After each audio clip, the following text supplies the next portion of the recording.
Nang pumunta ang mga deputy mula sa Spartanburg County Sheriff's Department sa South Carolina sa property ni Todd Kohlhepp, hindi nila alam kung ano ang aasahan.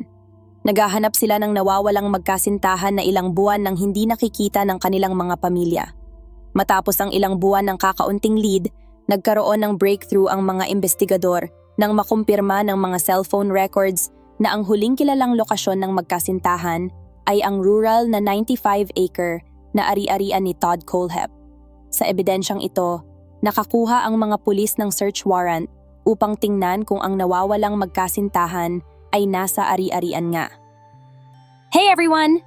I just wanted to take a moment to give a huge shout-out to Marites Lozano at Kina Fred, Tess and Gina of Gahol family, Tintin Silban, Bailey Pot ng Buffalo, New York, Nyo Santos ng Osaka, Japan, Loy Valiente ng Saudi Arabia, at Randy Piano ng Puerto Princesa City, Palawan. Maraming salamat po sa inyong lahat na mga sumusuporta pati na rin sa mga silent listener. Mabuhay kayo at patuloy na maging inspirasyon sa iba. Pagdating nila, sa isang sulok ng kagubatan, malapit sa bahay ni Kohlhepp, natagpuan nila ang isang shipping container na kilala rin bilang Connex Box. Ang Connex Box na ito ay kakaiba dahil mayroon itong 5 heavy-duty na kandado sa harapan na mukhang kakaiba. Habang iniimbestigahan pa ng mga pulis, narinig nila ang isang babaeng sumisigaw sa loob, humihingi ng tulong. Nang marinig ang mga sigaw ng babae, mabilis na kumuha ng lagari ang mga pulis upang putulin ang mga bakal na kandado at baras na nagsasara ng pinto. Ramdam ang kaba ng mga pulis dahil wala silang ideya kung ano ang naghihintay sa kanila sa loob. Pinaghihinalaan nilang may isang inosenteng babae na nakakulong sa loob, ngunit hindi nila alam kung may iba pang biktima o kung may baliw na naghihintay sa kanila. Nang maputol na ang huling kandado, dahan-dahang lumapit ang mga deputy na may nakahandang baril upang tingnan kung ano ang nasa loob. Sila'y nakahinga ng maluwag ng walang gunman na naghihintay. Ang tanging tao sa loob ng Connex Box ay ang nawawalang babae na hinahanap nila, si Kayla Brown. Siya at ang kanyang kasintahan na si Charles Carver ay nawawala ng ilang buwan matapos sumagot sa isang job ad na ipinost ni Kohlhepp sa Craigslist. Habang papalapit ang mga pulis sa kanya, nagulat sila sa kanilang nakita. Si Kayla ay nakakadena sa sahig ng Connex Box gamit ang isang kadena na nakakabit sa isang dog collar. Nakahiga sa isang maruming kutsyon at kitang-kita na siya ay sobrang pumayat. Mukha siyang sobrang stressed at payat ngunit nagpapasalamat na siya ay buhay. Pagkatapos siyang mailigtas, nagsimulang makipag-usap si Kayla sa mga detective tungkol sa nangyari sa kanyang kasintahan na si Charles. Kahit na walang corroborating evidence sa sinabi ni Kayla, sapat na ang ebidensya ng mga pulis upang kasuhan si Kohlhepp ng kidnapping. Matapos siyang arestuhin sa kanyang bahay, dinala siya ng mga pulis sa interrogation room. Bagaman una siyang tumangging magsalita tungkol sa kidnapping ni Kayla, nang magsimulang magsalita si Kohlhepp sa Spartanburg County Jail, napagtanto ng mga pulis na ang kasong ito ay mas malaki pa kaysa sa pagkawala ni Kayla. Inamin ni Kohlhepp ang 7 pagpatay at doon lamang napagtanto ng mga pulis na may serial killer sila. Matapos ang paunang pag-amin, dinala siya ng mga pulis pabalik sa headquarters para sa isang formal na videotape confession. Habang nagsasalita si Kohlhepp, marahil ang nakagulat sa lahat ay hindi siya mukhang isang serial killer. Si Todd Kohlhepp ay may taas na 5'11" at timbang na mga 300 pounds. Siya ay tila isang gentle giant o ganoon ang akala ng marami. Ang pag-unawa kung paano nagawang linlangin ni Kohlhepp ang maraming tao at makaligtas sa radar ng pulisya nang matagal ay isang palaisipan kahit sa mga veteranong detective. Upang mas maunawaan kung paano naging halimaw si Kohlhepp, mas mabuting magsimula sa simula. Ipinanganak siya noong 1971 sa Florida sa mga magulang na may magulong pagsasama. Madalas silang lumipat ng tirahan habang ang kanyang ina ay palipat-lipat ng trabaho at relasyon sa Georgia at Florida. Sa wakas, nakilala ng kanyang ina ang isang lalaking nais niyang pakasalan at ikinasal sa kanyang stepfather noong sumunod na taon matapos ang kanyang diborsyo. Lumaki si Kohlhepp na may matinding galit sa kanyang stepfather. Hindi malinaw kung bakit dahil walang ulat o akusasyon ng pang-aabuso mula sa kanilang tahanan. Gayunpaman, inilarawan ng ina ni Kohlhepp na siya ay palaging galit kahit noong bata pa. Dahil sa madalas na pagsiklab ng kanyang galit, sinisira ni Kohlhepp ang mga kasangkapan gamit ang martilyo, binubutas ang mga pader, at nagdudulot ng iba pang pagkasira sa loob ng bahay. Ang kanyang galit ay napakadalas at palagi, kaya't gabi-gabi, ikinakandado ng kanyang ina si Kohlhepp sa kanyang silid at siya naman ay nagkukulong sa kanyang sariling silid. Mas nakakatakot pa kaysa sa kanyang madalas na pagsiklab ng galit ay ang kanyang pagkahumaling sa pananakit ng mga hayop. Bagaman hindi inamin ni Kohlhepp ang mga ito, malinaw na naaalala ng kanyang ina ang ilang pagkakataon ng pang-aabuso sa hayop. Ang pinakatumatak sa kanya ay nang patayin ni Kohlhepp ang kanyang goldfish sa pamamagitan ng pagbuhos ng Clorox bleach sa fishbowl. Nang tanungin kung bakit niya ginawa ito, sumagot si Kohlhepp na gusto niyang panoorin ang isda na mamatay.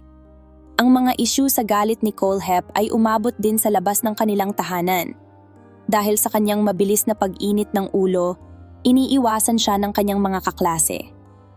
Dahil sa kanyang kawalan ng kakayahan na makipagkaibigan at makisalamuha sa ibang mga estudyante, siya ay dinala sa isang psychiatric facility upang malaman kung ano ang problema sa kanya. Hindi malinaw kung ano ang diagnosis na ibinigay sa kanya, ngunit matapos ang ilang buwan, siya ay pinalaya at ibinalik sa kustodiya ng kanyang ina at stepfather. Noong 1983, sumuko na ang ina ni Kohlhepp at pumayag na ipadala siya sa Arizona upang manirahan kasama ang kanyang biological father. Pumayag ang ina ni Kohlhepp marahil dahil sa ilang bagay. Una, pagod na siyang harapin ang problemadong anak. Pangalawa, patuloy na may matinding galit si Kohlhepp sa kanyang stepfather dahil lamang hindi ito ang kanyang biological father. Sa kanyang isipan, ang pagpapadala kay Kohlhepp upang manirahan kasama ang kanyang biological father ay maaaring makatulong na mabawasan ang kanyang galit at magpabalik sa kanya sa normal na pag-uugali. Pagdating sa Arizona, ginamit niya ang apelyido ng kanyang ama na Kohlhepp bilang kanyang sariling apelyido. Hindi malinaw kung kanino nagmula ang kanyang orihinal na apelyido at marahil ito ang sanhi ng kanyang galit sa kanyang ina. Maaaring ito ay apelyido ng kanyang ina o ng isang kasintahan. Kung ito ay apelyido ng isang kasintahan, maaaring ito ang dahilan kung bakit galit na galit siya sa kanyang stepfather, dahil maaaring sinisi niya ito sa pag-aalis ng kanyang biological father sa kanyang buhay. Ano man ang dahilan, mabilis na nakibagay si Kohlhepp sa kanyang bagong buhay sa Arizona. Kahit na 12 years old pa lamang si Kohlhepp, nagtrabaho siya ng iba't ibang trabaho upang makatulong sa kanilang bahay, kabilang na ang pagiging waiter sa barbecue restaurant ng kanyang ama. Mukhang gumaganda na ang buhay ni Kohlhepp ngayon na kasama na niya ang kanyang ama. Tila kumalma siya at nakibagay ng maayos sa kanyang bagong kapaligiran, kahit sa simula pa lamang habang siya ay lumalaki. Sa kanyang mga taon ng pagbibinata ang kanyang marahas na pagnanasa sa sex na nabanggit ng psychiatrist, noong bata pa siya ay nagsimula. Noong siya ay 15 years old pa lamang, si Kohlhepp ay nagkaroon ng sexual fantasy sa isang kaklase niya, ngunit patuloy itong tumatanggi sa kanya. Isang araw kinumbinsi ni Kohlhepp ang batang babae na pumunta sa kanyang bahay. Sinabi niyang gusto lamang niyang makipag-usap sa kanya. Pagdating sa kanyang bahay, ay inatake niya ang batang babae, binusalan at hinalay. Nang matapos siya ay inakay niya ito. Pauwi 3 bahay ang layo sa kanila at sinabi sa kanya na papatayin niya ang kanyang mga nakababatang kapatid kung sakaling magsalita siya tungkol dito. Hindi napigilan ng kanyang pananakot ang bata. Agad na pumunta sa mga pulis at inireport ang kanyang pananakit at panghahalay. Nang dumating ang mga pulis ay dinatnan nila si Kohlhepp na naghihintay sa kanilang bahay. Hindi nakakagulat na siya ay agad na kinasuhan dahil sa kanyang pag-atake sa kanyang kaklase. Maraming korte at mga psychologist ng depensa ang nagsagawa ng mga panayam sa kanya bilang bahagi ng pre-sentencing report at natagpuan siyang isang sexual na dangerous predator. Ayon sa mga psychologist, wala siyang pagsisisi at naramdaman na gagawa pa siya ng iba pang marahas na gawain kung bibigyan ng pagkakataon.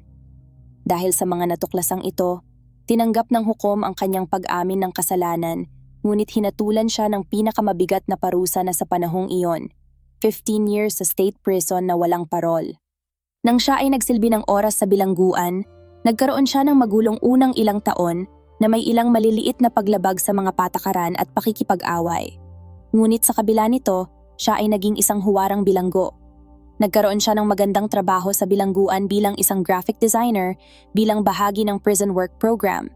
Nakakuha pa siya ng Bachelor of Science degree sa computer programming sa pamamagitan ng distance learning program ng isang lokal na kolehiyo na may kaugnayan sa bilangguan. Ang dahilan kung bakit nagawa niyang baguhin ang kanyang ugali at maging edukado habang nasa bilangguan ay dahil sa kanyang mataas na IQ. Sa bahagi ng kanyang pre-trial tests, ang kanyang IQ ay umabot sa 118. Bagaman hindi ito antas ng henyo, ito ay kahanga-hanga at maaaring magpaliwanag kung paano niya nagawang magtago sa harap ng publiko. Pagkatapos magsilbi ng kanyang sentensya, siya ay pinalaya mula sa bilangguan at agad na lumipat sa South Carolina kung saan nakatira ang kanyang ina. Matapos matanggap sa isang magandang trabaho sa computer programming at graphic design, nagsimula siyang mag-ipon ng pera at tila nagiging produktibong miyembro ng lipunan sa unang pagkakataon sa kanyang buhay. Gayunpaman, dito lumitaw muli ang kanyang pattern ng pagsisinungaling at manipulation. Upang makuha ang kanyang unang trabaho, nagsinungaling siya tungkol sa kanyang pagkakakulong sa loob ng 14 years at inilista ang kumpanya ng bilangguan na kanyang pinagtatrabahuhan habang nasa Arizona. Pagkatapos ng ilang taon sa trabahong ito, nagdesisyon si Kohlhepp na pumasok sa real estate. Sa kanyang aplikasyon bilang real estate agent, nagsinungaling siya tungkol sa pagkakaroon ng felony sa kanyang record at agad na naaprubahan para magkaroon ng lisensya. Dahil sa kanyang kaakit-akit na personalidad, naging matagumpay si Kohlhepp bilang isang real estate agent. Sa katunayan, sa loob ng susunod na dekada, nakapagtayo siya ng maliit na imperyo sa real estate na may 12 employee at kumikita ng milyon-milyong dolyar bawat taon. Mula 2001 hanggang sa kanyang pag-aresto noong 2016, walang record ng interaction si Kohlhepp sa mga pulis maliban sa ilang issue sa mga hindi magandang real estate deal at maling signage. Para sa lahat ng layunin, tila namumuhay si Kohlhepp ng American Dream matapos makakuha ng bagong simula. Nag-aral siya sa isa pang kolehiyo sa South Carolina at kumuha ng degree sa Business Administration at Marketing dahil hindi kinilala ang kanyang degree mula sa Arizona. Naitayo niya ang kanyang sariling kumpanya mula sa simula at tila may talento sa pakikipagkaibigan sa mga estranghero bilang bahagi ng kanyang negosyo. Ngunit sa kabila ng lahat ng positibong ito, may madilim na bagay na nananatili sa ilalim ng kanyang kaloob-looban, galit. Sa katunayan, galit ang nagtulak sa kanya na gawin ang kanyang unang kumpirmadong pagpatay sa South Carolina. Nang siya ay nasa kustodya ng pulisya, nagsimula si Kohlhepp na umamin sa lahat ng krimen na kanyang ginawa mula nang bumalik siya sa South Carolina. Ang una at pinakatanyag sa mga krimeng ito ay ang kilalang Superbike Motorsports store shooting noong November 6, 2003. Isang customer ang pumasok sa Superbike store isang hapon at nagkaroon ng matinding karahasan. Ang manager ng tindahan na si Brian Lucas ay nakahiga sa parking lot, patay mula sa maraming tama ng bala. Sa loob ng tindahan, ang may-ari na si Scott Ponder ay nakahiga ng nakadapa sa showroom. Malapit sa pintuan papunta sa maintenance bay ay ang ina ni Scott na si Beverly Guy, na nagtatrabaho bilang kanyang bookkeeper. Sa loob ng maintenance bay, katabi ng isang motorsiklo na kanyang inaayos, ay ang mekaniko na si Chris Sherbet. Agad na nagsimula ang mga pulis sa paghahanap ng salarin. Ayon sa saksi na nakakita sa eksena, may nakita siyang berdeng Ford Ranger na nagmamaneho malapit. Ang kanyang paglalarawan sa driver ay agad na kumalat sa media sa paghahanap sa salarin. Gayunpaman, mali ang paglalarawan ng saksi. Ang tunay na salarin, si Kohlhepp, ay umalis gamit ang isang SUV at hindi kailanman nakipag-ugnayan sa saksi. Hindi nalaman ng pulisya ang katotohanan hanggang 13 years ang lumipas nang maaresto si Kohlhepp para sa pagdukot kay Caleb Brown. Sinabi ni Colehep sa pulisya na nagsimula ang lahat nang pumasok siya sa tindahan para bumili ng motorsiklo. Sinabi niyang hindi pa siya nakasakay sa motorsiklo at nais niyang matuto. Umaasa siyang tuturuan siya ng mga empleyado ng tindahan. Sa unang pagkikita, pumayag ang mga empleyado na ipakita sa kanya ang mga pangunahing kaalaman at pinayagan siyang magmaneho sa isang bukid sa likod ng tindahan. Ayon kay Colehep, puno ng mataas na damo ang bukid at hindi angkop para sa pagmamaneho. Pagkatapos ng maikling distansya, nahulog si Colehep sa motorsiklo. Si Scott, Brian at iba pang empleyado ng tindahan ay tumawa sa kanya. Nahihiya si Colehep ngunit nais pa rin niyang bumili ng motorsiklo. Madalas siyang pumunta sa tindahan pagkatapos ng trabaho o sa pagitan ng mga klase sa kolehiyo upang umupo sa mga motorsiklo at makipag-usap sa mga empleyado tungkol dito. Ayon kay Colehep, lahat ng empleyado doon ay nagsasalita ng masama tungkol sa kanya sa harap niya.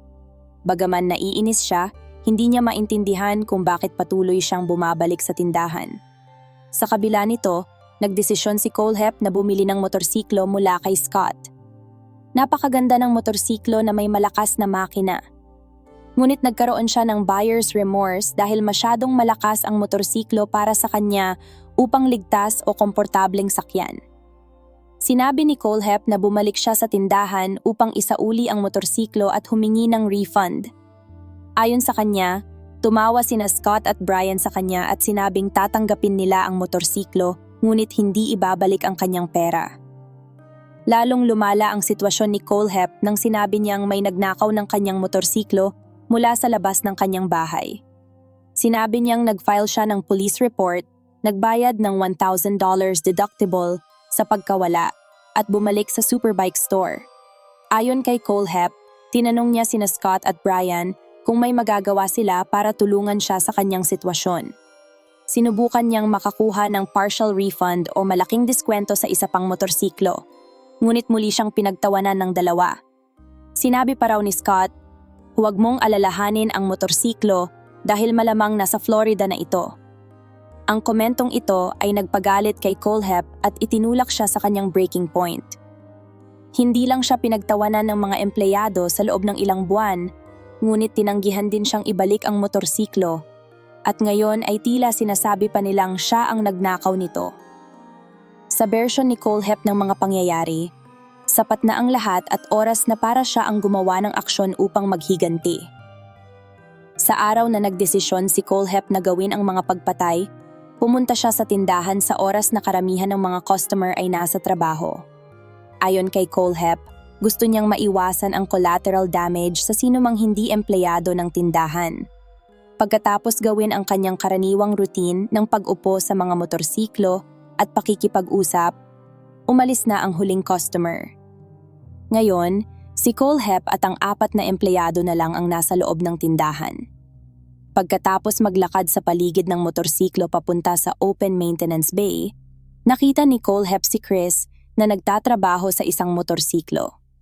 Kalma siyang naglakad sa paligid ng motorsiklo, inilabas ang kanyang baril at binaril si Chris ng 2 beses sa dibdib. Ang natitirang mga tao sa tindahan ay nagmamadaling pumunta sa maintenance bay at literal na nagkaharap sila ni Colehep sa pintuan. Binaril niya ng 2 beses ang ina ni Scott at sina Scott at Brian ay tumakbo para sa kanilang buhay. Inubos ang kanyang magazine sa 2 natitirang lalaki. Bumagsak si Scott sa showroom floor habang si Brian ay binaril sa pangunahing pintuan at bumagsak sa parking lot. Muling nag-reload si Colehep ng kanyang baril. Lumapit kay Brian at binaril siya ng ilang beses pa, kabilang ang 1 bala sa noo. Pagkatapos, bumalik siya sa loob at binaril ang bawat tao ng 1 pang beses sa noo para masigurado. Pagkatapos nito, kalmado siyang bumalik sa kanyang kotse at umuwi. Pagdating sa bahay, dinismantle ni Colehep ang baril at inilagay ang iba't ibang piraso nito sa basura. Ang barrel ay inilagay sa cat litter habang ang receiver ay inilagay sa kitchen trash at iba pa. At iyon na ang huling naisip ni Colehep tungkol sa krimen hanggang sa umamin siya dito, 13 years ang lumipas. Marahil ang nakakagulat sa kanyang police interview ay kung gaano ka-narcissistic si Colehep.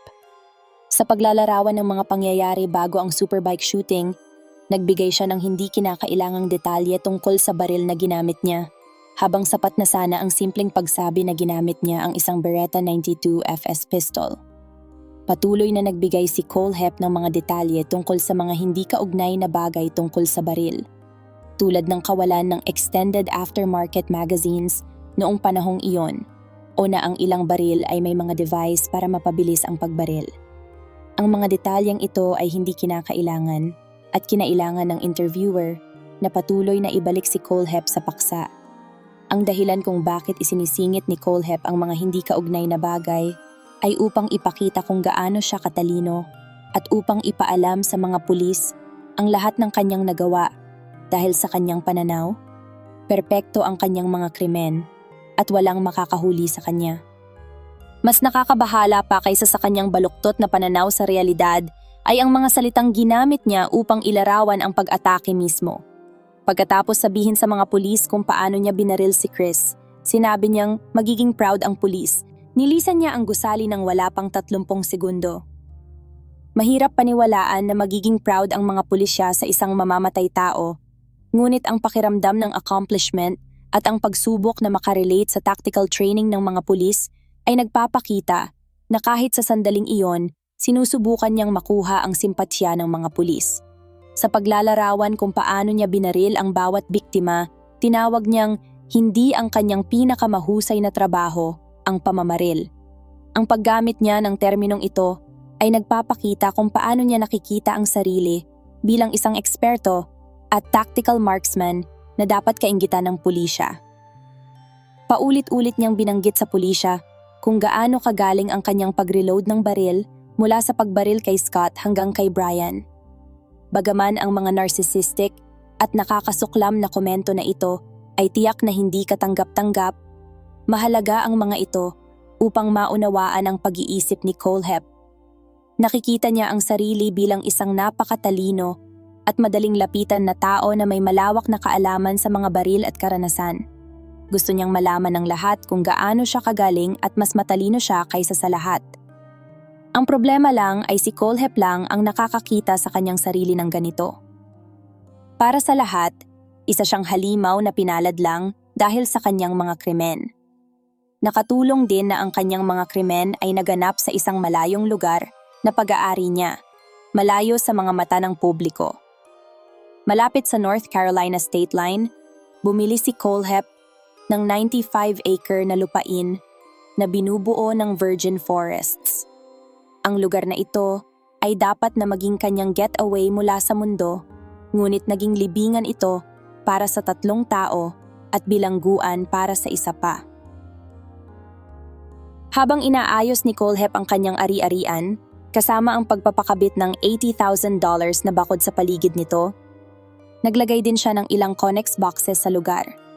Noong panahong iyon, ay may nagsulat ng comment sa kilalang Amazon online shopping. Sa kanilang review, habang hindi pa kilala noon, natuklasan ang mga Amazon reviews pagkatapos ng kanyang pag-aresto. Bagaman ginawa sa ilalim ng isang hindi kilalang username, kalaunan ay nakumpirma na ang profile ay konektado sa account ni Kohlhepp sa mahigit 130 item mula sa mga kandado, kutsilyo, pala, hanggang sa mga flashlight. Nag-iwan si Kohlhepp ng mga nakakatakot at sa unang tingin ay medyo sarkastikong mga review. Halimbawa, sa ilalim ng isang kutsilyo, isinulat niya na hindi pa siya nakakasaksak ng sinuman. Ngunit kung sakaling gagawin niya ito, gagamit siya ng isang dekalidad na kasangkapan tulad nun.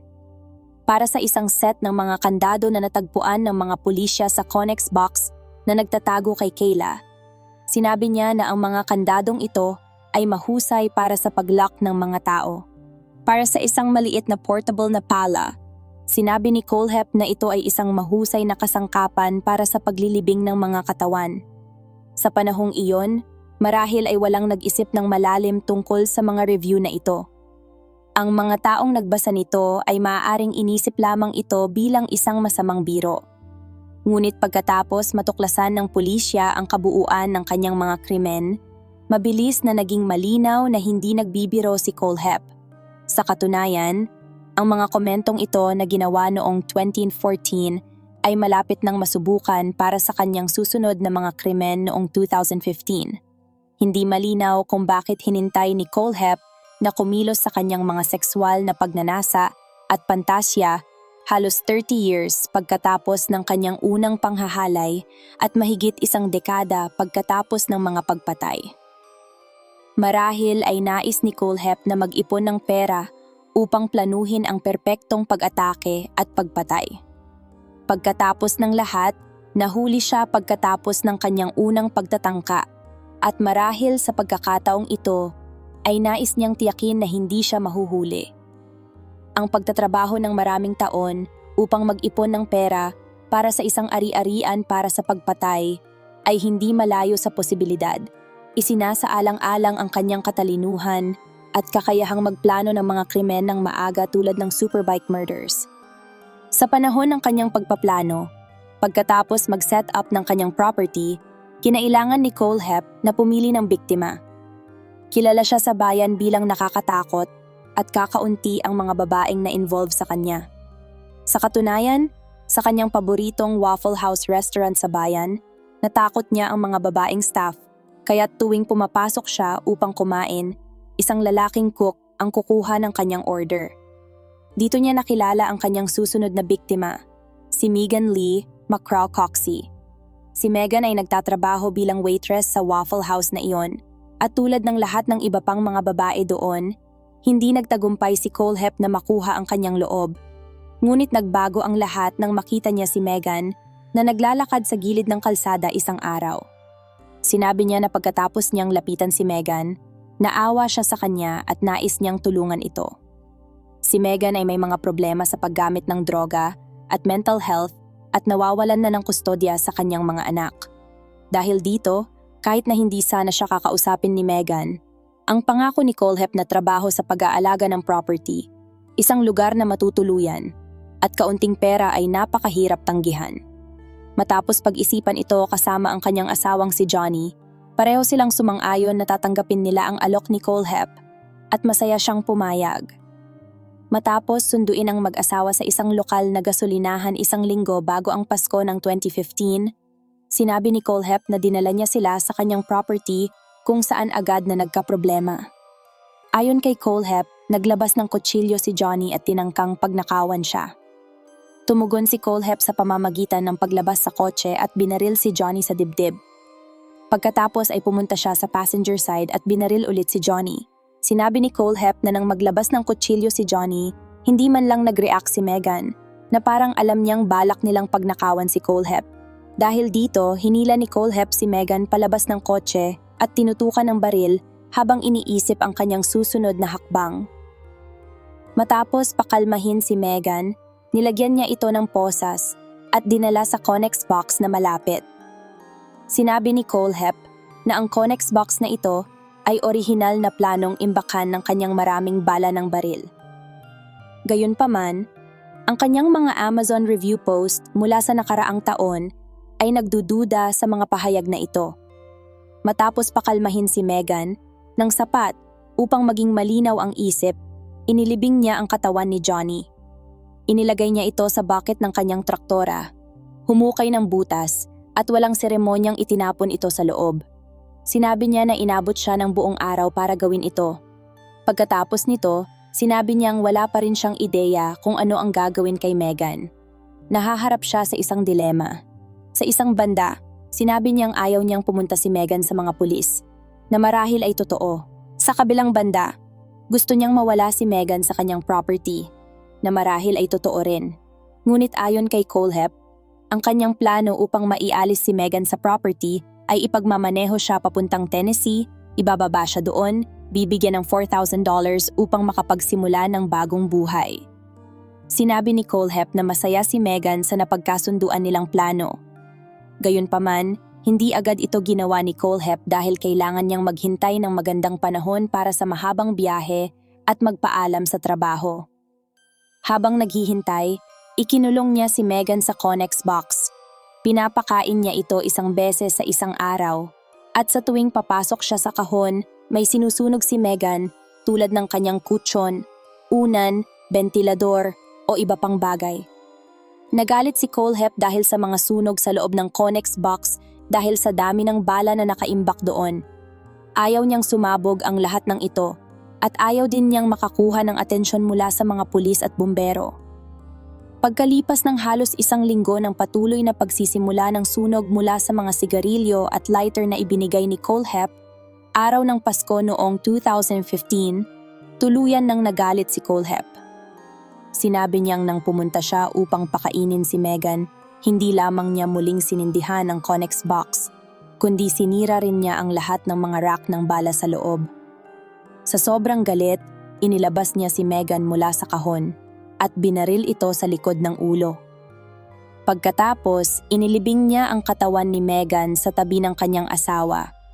Matapos magawa ni Colehep ang mga pagpatay na ito, naghintay siya ng halos isang taon bago muling umatake. Kung bakit siya naghintay ay isang misteryo na tanging si Colehep lamang ang nakakaalam. Isang posibleng teorya ay nawalan siya ng kontrol sa sitwasyon at nais niyang tiyakin na hindi na ito mauulit. Ang malinaw ay muling umatake si Colehep noong Agosto 2016. Ginamit ni Colehep ang parehong taktika tulad ng dati, ngunit sa halip ay naglagay siya ng job ad sa Craigslist. Naghahanap siya ng mag-asawa na tutulong sa pag-aalaga ng kanyang property at maglilinis ng kanyang bahay. Ang alok na libreng renta at disenteng sahod ay hindi matanggihan ni Kayla Brown at Charles Carver. Agad silang tumugon sa ad at nakipagkita kay Colehep sa kanyang property. Ayon kay Colehep, ang dahilan kung bakit niya pinatay si Charles ay dahil sa pagiging matalino nito. Gayunpaman, ang mas malamang na dahilan ay ayaw niyang magkaroon ng anumang pagtutol at agad na inalis ang tanging banta sa kanyang kaligtasan. Matapos barilin si Charles ng 2 beses, ikinulong niya si Kayla tulad ng ginawa niya kay Megan. Inilibing niya ang katawan ni Charles sa tabi ng 2 pang biktima. Nang makulong si Kayla sa loob ng Connex box, nagsimula ang kanyang ilang buwang pagkakakulong na puno ng panghahalay, pagpapahirap, at pang-aabuso. Naaalala ni Kayla na sa panahon ng kanyang pagkakakulong, sinabi ni Colehep na hindi siya naniniwala sa panghahalay at kung ayaw niyang pumayag sa gusto niyang mangyari, ay isusunod siya sa kanyang kasintahang si Charles. Upang iligtas ang kanyang buhay, napilitan si Kayla na sumunod sa mga pag-atake ni Colehep, kahit na para lamang mabuhay sa susunod pang mga araw. Sa loob ng Connex box, ikinulong si Kayla sa isang hawla. Mayroon siyang isang bulok na kutsyon at ilang maliliit na kumot na nagsilbing kanyang higaan. Ikinuwento ni Kayla na karamihan sa kanyang mga araw at lahat ng kanyang mga pag-atake ay naganap sa loob ng Connex box. Minsan, naaawa si Colehep at pinapayagan siyang makalanghap ng sariwang hangin sa labas, ngunit kadalasan ay nananatili siya sa loob ng kahon. Habang nangyayari ang lahat ng ito, parehong nagsampa ng missing persons reports ang kanilang mga pamilya. Walang nangyari sa investigasyon sa kanilang pagkawala hanggang sa may mga kakaibang mensahe na nagsimulang lumabas sa Facebook account ni Charles. Ang taong nagpapanggap na si Charles ay nagsabing sila ni Kayla ay maayos, nagpakasal na sila, at hindi na dapat silang hanapin. Nang tanungin ng mga kaibigan at pamilya ang taong ito, ang mga sagot na nakuha nila ay malabo at paligoy-ligoy. Dahil dito, nakuha ng pulisya ang warrant para sa kanilang mga cellphone records. Ang huling signal ng kanilang mga cellphone ay mula sa tower na malapit sa property ni Colehep. Matapos makakuha ng search warrant para hanapin ang nawawalang magkasintahan sa property ni Colehep, 2 buwan at 1 linggo pagkatapos ng pagkawala ni Kayla, narinig ng pulisya ang kanyang mga sigaw mula sa Connex box. Nang siya ay mapalaya, agad na sinabi ni Kayla sa pulisya ang nangyari at agad na inaresto si Colehep para sa kanyang pagkidnap dahil iyon lamang ang kanilang mapapatunayan sa oras na iyon. Kinagabihan, umamin si Colehep sa kulungan at ginawa ang kanyang videotaped confession sa opisina ng sheriff. Ngunit bago ginawa ni Colehep ang kanyang pag-amin, humiling siya ng 3 kahilingan na matupad. Una, gusto niyang sabihin sa kanyang ina ang lahat ng nangyari bago siya umamin sa pulisya. Pangalawa, gusto niyang ibigay sa kanya ang isang litrato. Panghuli, gusto niyang maglipat ng pera sa college fund ng anak ng kanyang kaibigan. Ang lahat ng mga kahilingang ito ay pinagbigyan kapalit ng kanyang pag-amin. Matapos umamin si Kohlhepp, dinala niya ang mga pulis sa libingan ng kanyang 3 iba pang biktima, na ang mga labi ay natagpuan tulad ng sinabi niya. Kapalit ng pagtanggal ng parusang kamatayan, pumayag si Kohlhepp na umamin ng guilty sa 7 kaso ng pagpatay, panghahalay, pagkidnap, at iba't iba pang mga kaso. Siya ay sinentensyahan ng habambuhay na pagkakakulong na walang posibilidad ng parol, dagdag pa ang 60 years para sa kanyang mga krimen. Ngunit hindi dito nagtatapos ang kwento ni Kohlhepp. Umamin din siya sa pagpatay ng hindi bababa sa 2 pang tao sa South Carolina at isa sa Arizona. Sinubukan ng pulisya na patunayan ang kanyang mga kwento at pumunta pa sa isang dump site na sinabi niyang pinaglagyan niya ng 2 katawan, ngunit walang nahanap. Pinaghihinalaan siya ng mga pulis sa iba pang mga pagpatay, ngunit walang konkretong ebidensya ang nag-uugnay sa kanya sa iba pang mga biktima. Malamang na magpapatuloy ito dahil sa kung sino si Kohlhepp bilang isang tao. Kung talagang nakagawa pa siya ng iba pang mga pagpatay, malamang na ipinagyabang na niya ito sa mga investigador. Si Todd Kohlhepp ay kasalukuyang nagsisilbi ng kanyang sentensya sa Broad River Correctional Institute sa South Carolina.